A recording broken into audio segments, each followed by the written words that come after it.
Graça e paz do Senhor Jesus, vamos ler 2 Samuel capítulo 7.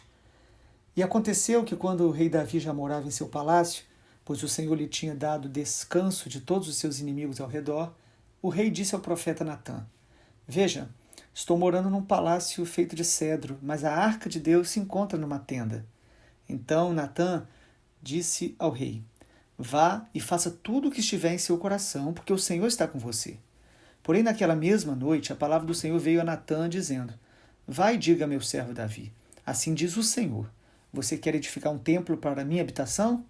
Desde o dia que tirei os filhos de Israel do Egito até o dia de hoje, não habitei em nenhum templo, mas tenho andado em tenda, em tabernáculo. Em todos os lugares em que andei com todos os filhos de Israel, por acaso falei alguma palavra com qualquer das suas tribos, a quem mandei apacentar o meu povo de Israel, dizendo: Por que vocês não construíram um templo de cedro para mim? Agora, diga ao meu servo Davi: Assim diz o Senhor dos Exércitos: Eu tirei você das pastagens e do trabalho de andar atrás de ovelhas, para que você fosse príncipe sobre o meu povo, sobre Israel. Estive com você por onde quer que você andou e eliminei todos os seus inimigos diante de você.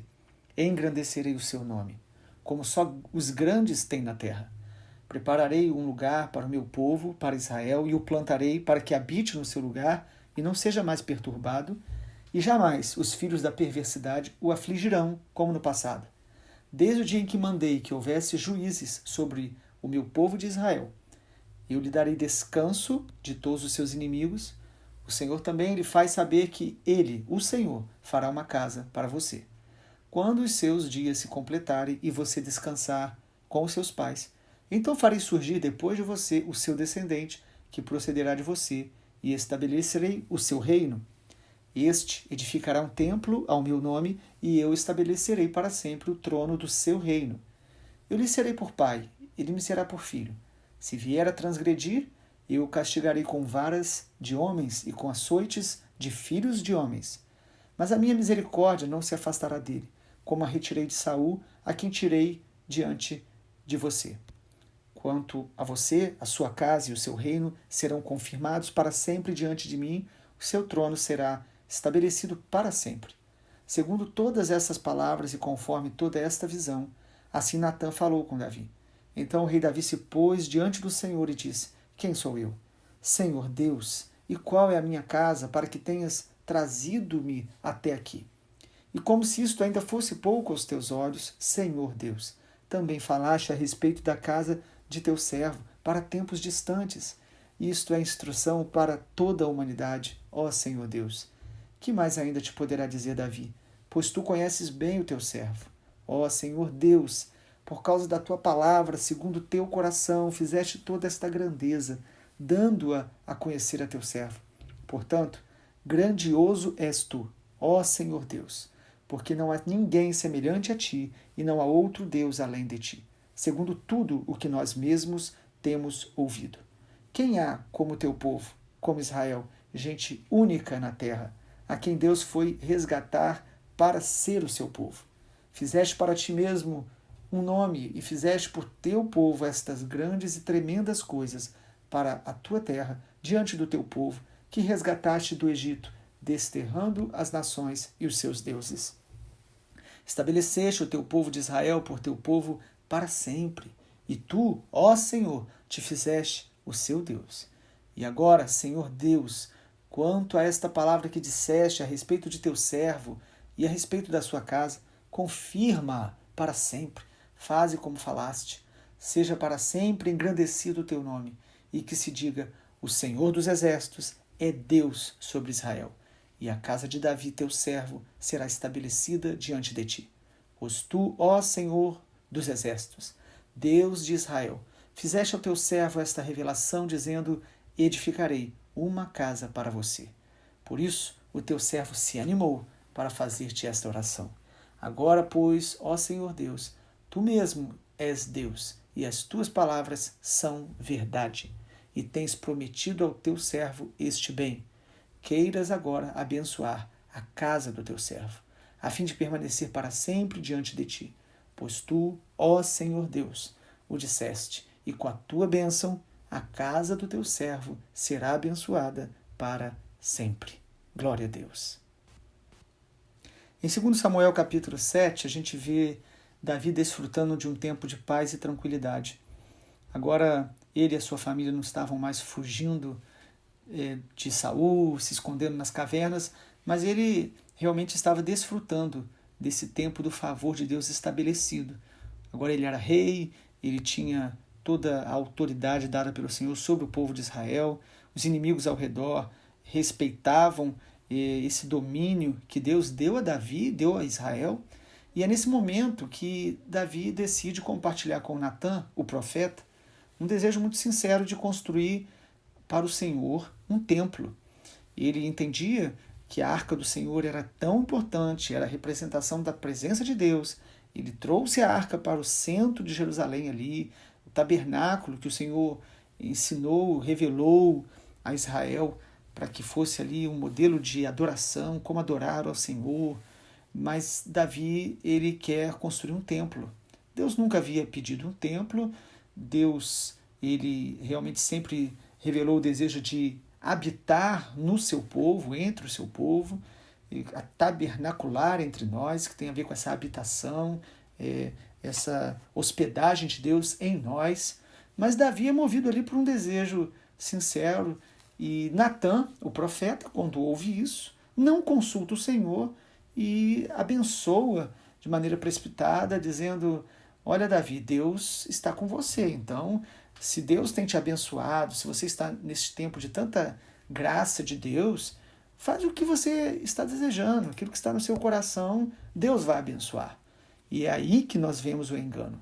É muito perigoso quando nós estamos vivendo, às vezes, um tempo realmente do favor de Deus, a gente começar a ser impelidos, muitas vezes até mesmo sendo precipitado em fazer coisas para Deus, mas que Deus não pediu. Então, nós temos que saber discernir esse tempo de Deus, a vontade de Deus, ouvir o conselho de Deus. Davi sempre procurou ouvir o conselho de Deus. Mas aqui, num tempo de paz, de tranquilidade, ele é movido aí de maneira precipitada, ele age por impulsividade e não por discernimento ou princípios de Deus. E quando Natã vai para casa, depois de ter abençoado de maneira precipitada a Davi, o Senhor fala com ele. Porque quando nós somos sinceros e desejamos andar com Deus, Deus vai corrigir o nosso coração, Deus vai nos ensinar. E Natã vai ouvir o Senhor falando para ele que, na verdade, Deus, ele até se alegrou com esse propósito do coração de Davi. Davi queria honrar o Senhor, mas que não seria da forma que Davi gostaria. Deus fala para Natã que não seria Davi que edificaria este templo, e nós sabemos que uma das razões foi porque Davi derramou muito sangue, e realmente isso, mesmo que Deus deu vitória contra os inimigos, Deus não se agrada desse estilo de vida de violência, de morte, de guerras, ainda que era o contexto daquele tempo na antiga aliança, no Antigo Testamento. Então, Natã ouve o Senhor e o Senhor diz: você vai edificar um templo para mim, na verdade, através do seu filho. Ou seja, a promessa que você está buscando, né, esse desejo do seu coração, Deus diz: olha, eu vou cumprir na vida de um dos seus filhos, que será o seu herdeiro. E nós sabemos que foi Salomão quem edificou este templo para a glória do Senhor.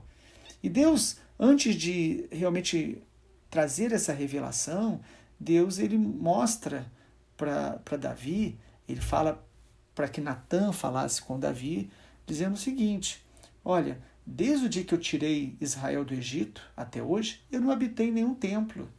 Eu tenho andado em tabernáculo. Ou seja, Deus está dizendo: o meu propósito maior não é a beleza de um prédio que alguém possa construir. No Novo Testamento nos diz que Deus não habita em templos feitos por mãos humanas. Deus, no versículo 6 de 2 Samuel 7, o Senhor está dizendo isso para Natã: eu tenho andado em tenda, em tabernáculo, eu quero estar no meu povo, entre o meu povo, eu quero habitar com o meu povo. Esse sempre foi o propósito de Deus, que nós sejamos casa de oração para todos os povos.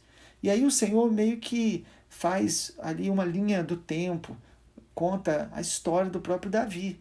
Deus fala com Natan, diga para ele que por acaso eu falei alguma palavra dessa às tribos de Israel, e a quem mandei apacentar o meu povo de Israel, dizendo que construíssem um templo.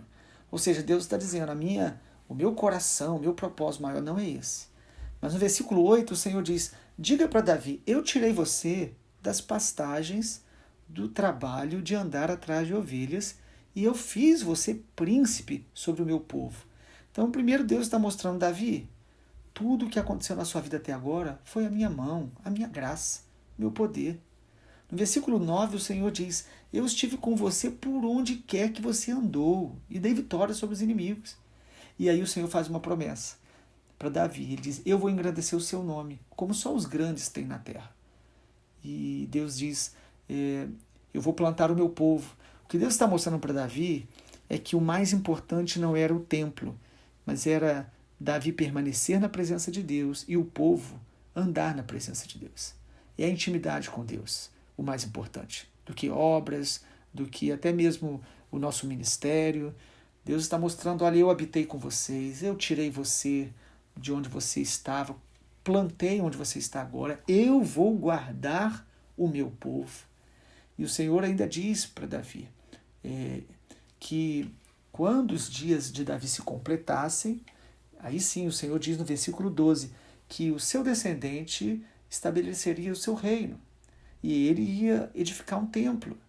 Mas agora perceba no versículo 14 que Deus fala aí que traria um juízo sobre este descendente, porque realmente Salomão, mesmo recebendo sabedoria de Deus, tendo escrito revelações preciosas, ele tropeçou, ele pecou contra Deus e Deus realmente trouxe juízo sobre Salomão e até mesmo sobre seus descendentes, quando após ele vem a divisão de Israel. Entra ali uma divisão que enfraqueceria a nação entre duas tribos, a tribo do norte e do sul. Deus aqui já está falando, Davi, a minha misericórdia está sobre a sua vida, estará sobre os seus descendentes, eu não vou afastar, mas eu vou disciplinar toda vez que for necessário, quando houver transgressão. E aí Deus traz a revelação aqui, que é uma essência nesse capítulo. Deus diz, mas eu estabelecerei o reino, o trono, para sempre diante de mim. E aí no versículo 16 diz isso. O Senhor diz, quanto a você e a sua casa, o seu reino, eles serão firmados para sempre diante de mim. O seu trono será estabelecido para sempre. Aqui Deus está falando sobre um reino eterno.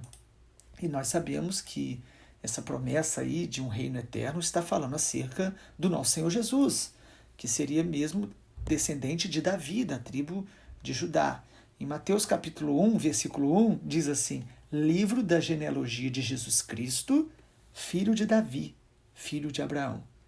Então, Davi, através dos descendentes dele, viria aquele que seria o rei dos reis, cujo trono é eterno. Olhando para Mateus, ou melhor, no Evangelho de Lucas, capítulo 1, versículo 30, quando o anjo Gabriel vai até Maria falar acerca do nascimento de Jesus, Lucas 1, versículo 30, o anjo diz o seguinte, não tenha medo, Maria, porque você foi abençoada por Deus. Você ficará grávida e dará à luz um filho, a quem chamará pelo nome de Jesus. Este será grande e será chamado Filho do Altíssimo. Deus, o Senhor, lhe dará o trono de Davi, seu pai. Ele reinará para sempre sobre a casa de Jacó e o seu reinado não terá fim. Então a palavra profética que Deus deu através de Natã para Davi tinha a ver com o reino eterno que seria estabelecido através do descendente de Davi, o nosso Senhor Jesus. Que coisa maravilhosa. E qual foi a reação de Davi, mesmo 1000 anos antes de Cristo, sem compreender a dimensão dessa revelação? Ele certamente não tinha a noção da grandeza que seria a vinda do Messias, aguardado desde os tempos de Abraão, de Moisés, e revelado em toda a Escritura. Mas agora então Deus diz: Davi, eu vou fazer uma obra maior do que você imagina. Eu não quero um templo, ainda que eu permita que o seu descendente construa.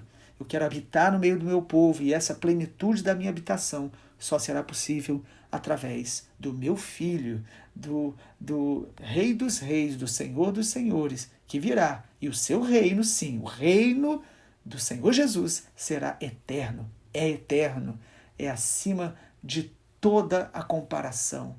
E aí, irmãos, diante dessa revelação para Davi, do amor de Deus por ele, do cuidado dele pelo povo de Israel, Deus revelando essa promessa de um reino eterno, Davi adora a Deus. O texto diz que Davi glorifica o Senhor por tudo que Deus revelou, por tudo que Deus ia fazer. Mesmo sem compreender a dimensão, Davi para ali e adora, se prostra, se humilha, reconhece a bondade de Deus, a grandeza de Deus. Que texto precioso, 2 Samuel capítulo 7, quando Davi transborda de louvor, porque Deus faria do jeito dele e não de acordo com o desejo do coração de Davi. Deus tem um plano, amado. Deus tem propósitos que são maiores do que os nossos. A vontade de Deus é boa, é agradável e é perfeita. E Davi só tem a adorar. Ele diz: Senhor, não há nenhum Deus como o Senhor. Grandioso és tu, ninguém é semelhante a ti, não há outro além de ti. Ele exalta esta singularidade do Deus vivo e único, e um Deus maravilhoso, glorioso, que é pessoal, que ouve a nossa oração, que escolheu Israel para ser o seu povo, versículo 23, e nós hoje, que somos a igreja do Senhor, que em Cristo somos o povo de Deus, irmãos, nós devemos nos alegrar porque nós conhecemos o Deus vivo, porque o nosso nome está escrito no livro da vida, e porque, ainda que o nosso coração tenha muitos desejos, até para Deus, que não se cumpram, o Senhor tem um plano eterno e um propósito maior que não pode ser frustrado. A vontade de Deus é que eu e você sejamos esta casa de oração, este tabernáculo, que o Senhor seja glorificado, a habitação do Espírito Santo, que o Senhor Jesus seja revelado através da nossa vida, porque Ele é o Rei dos Reis e o Senhor dos Senhores. Vamos orar? Senhor, obrigado pela revelação que temos recebido através da Tua palavra em 2 Samuel. Nos dê discernimento para ouvir o Senhor enquanto lemos e meditamos em Tua palavra. Senhor, obrigado, porque nós temos o Rei dos Reis, o Senhor dos Senhores, Jesus. Obrigado, Senhor Jesus, porque nós somos Tua casa, templos vivos, para a Tua glória eternamente. Nós Te louvamos em Teu nome, Jesus. Amém, Senhor.